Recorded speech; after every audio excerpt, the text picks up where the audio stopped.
Welcome to The Trute with Vernon. Thanks for your continued support. Please remember to subscribe to the The Trute channel and follow my blog, The Trute. Your support will help me to empower citizens to have a greater influence on how our country is run. Your comments aren't just put online, they are shared with key leaders. Remember, there's money power, and then there's people power. When the people unite, no other force can suppress the people's power. As elections approach, corruption is front and center. Today, I'll dive into that topic, but I urge you to push our political parties to clarify how they'll tackle Jamaica's ongoing crime challenge. Yes, corruption is a part of crime, but the current debate isn't about eradicating corruption. It's about who wants to control Parliament. I'll keep repeating this. Corruption does not involve politicians alone.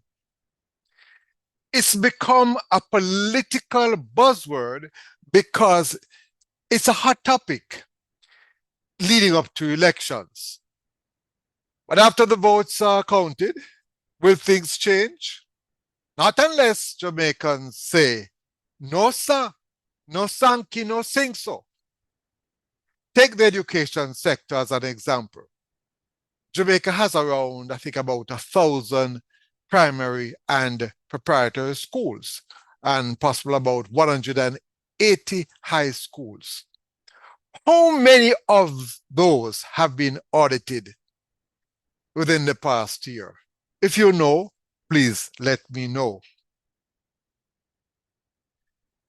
Now, let's take a look at how the traditional media houses are handling this matter of corruption in Jamaica, and in particular, the recent hilarious presentation by Ret'd Justice Panton, Chairman of the Integrity Commission, and the questions asked by MP Everald Warmington. We must be careful how we handle these matters because people will say we are either not informed or we are also corrupt. Let's look at the Gleaner's editorial of October 20, 2024.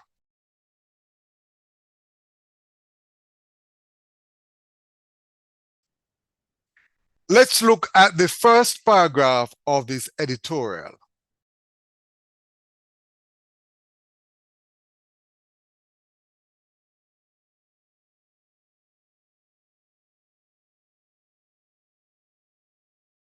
This is not what MP Warmington asked for, not audited financial statements, but the auditing of the Integrity Commission.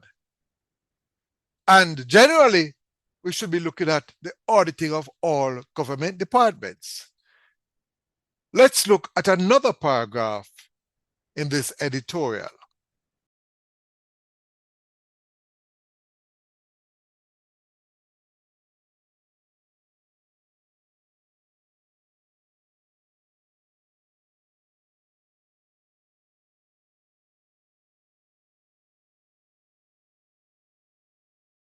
The writer does not understand that the Auditor General's Department handles auditing for government departments. Government departments do not have the right to go out and select their own audit firms to audit their departments. The paragraph mentions an important point, that the Integrity Commission cannot be audited by the Auditor General because it would be a conflict of interest. This is exactly the reason for some of us saying that the Auditor General should not be a part of the Integrity Commission. Once again, I ask, who the Auditor General and her staff send their statutory reports to? To the Integrity Commission? In the next paragraph, you will see how the writer is detracted by MP Warmington's demeanor and therefore misses the relevant points.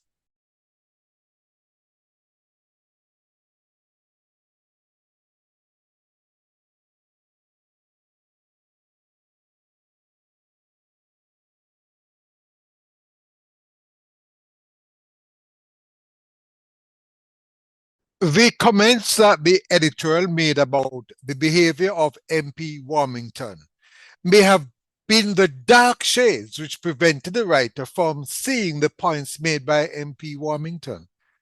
Let's deal with the facts and come up with ideas to improve the system rather than wasting time discussing the personality of MP Warmington. MP Warmington did not elect himself. And if the people want that type of MP, then that is who they want. The next time the people might elect a convict or someone who is mentally unstable. That's democracy for you. And of course, the writer gets into speculations. The moment you see that word, maybe.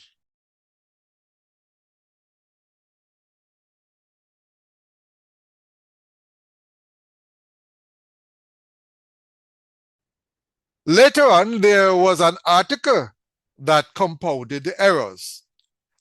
And I really cannot afford to take up the time in this podcast to deal with that. Let's look at the comment made in the first paragraph of Leader's article headline, MP wants compliance audit of IC. That is false. The article states that MP Warmington calling for a full compliance value for money audit at the Integrity Commission for the first time. You might have heard the language for the first time, but that is what MP Warmington was calling for. This is different from presenting audited financial statements.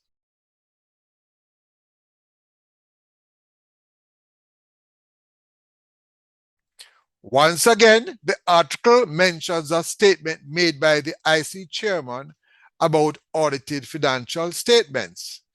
This is not what MP Warmington is asking for the umpteenth time. He is asking for the IC to be audited.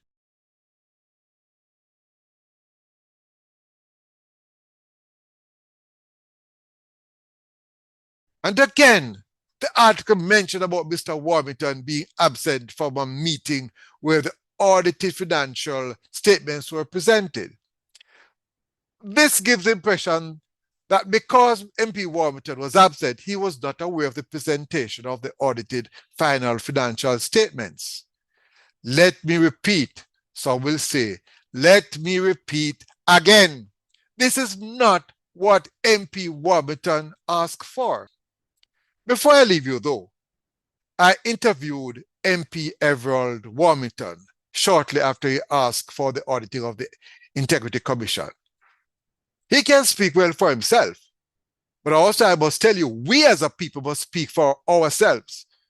All government departments need to be audited, including the Auditor Generals and the Integrity Commission.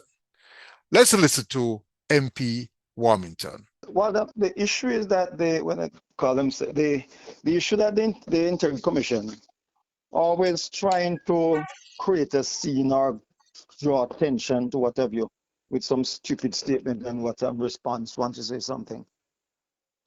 The issue I raised about the audit. They're supposed to, under the Financial Audit Act, they're supposed to be audit report table in Parliament. They're talking about their annual report with some figures as an appendix to the whole stuff. Okay, that's not what is required. Oh, so okay, so what you're talking about now is just the from an annual audit, external audit.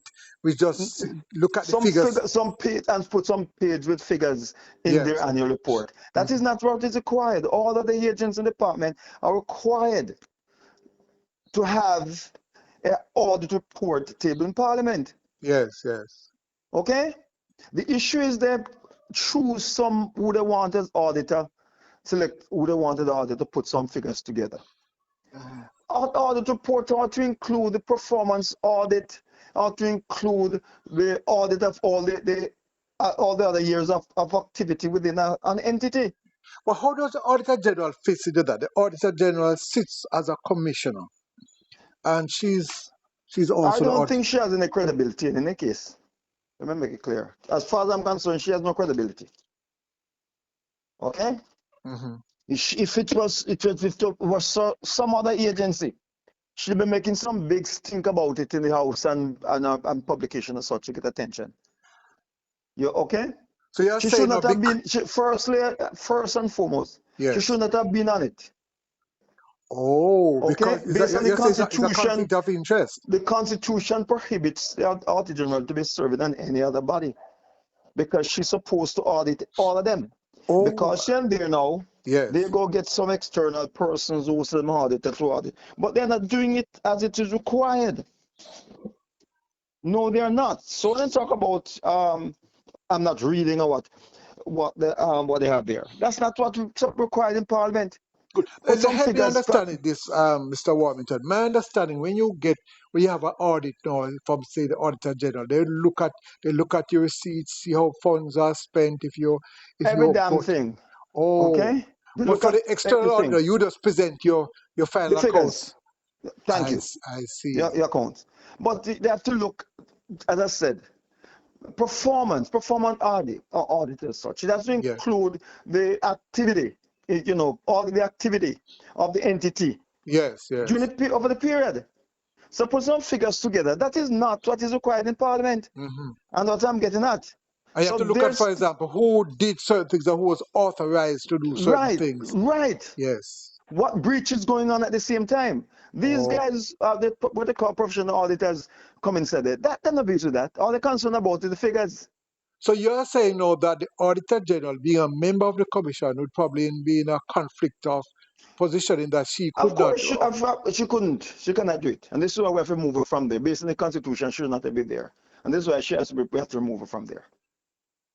Okay, what they're saying, that is not what's required. They look at some figures. That's not what audit about. Yes, yes. The total operation. Yeah, different audits. You have operational audits, yes. It's supposed to complete. So, no, they give us some figures. Mm-hmm. How do we know if Hanky Panky went on during the year? They're looking at what was allocated to them and what they spent and what have you. How do we know what breaches went on? That's not within the purview of an outside auditor. No. They don't know so that's not their responsibility. I see. That's so they're not going to look at that at all. They're just trying to see that whatever is on your financial statement is a good representation of your assets, your liabilities, your expenditure, and your income. Right. So I'm not concerned about the other aspect. Mm-hmm. That's not within their purview. So when these guys come out and talk the damn nonsense, trying to blow smoke up the ass of Jamaicans to make them feel good, that's not it. So you're saying the response of the chairman now is not responding directly to your concerns? No, they just write some damn nonsense there. Where that is totally unrelated to the question that I've raised. Okay. Giving some figures I hear. That's not the audit that government requires. The issue is where the Auditor General doesn't perform that audit, the Minister of Finance does. Like the Auditor General's office, that audit is done by the Minister of Finance. Yes. Okay. Yes. So in this case, the Minister of Finance ought to have stepped in and audit the Integrity Commission. Mm-hmm. Okay. So what is in a few figures? That is not what is required in Parliament. You need a complete audit, a complete stuff. Right. As required by the financial and auditor. Thank you. Any final point you want to make before you leave me? Come again? You have any other final point? I'm going to leave you. Any other final point you want to make? No, they need to get their act together.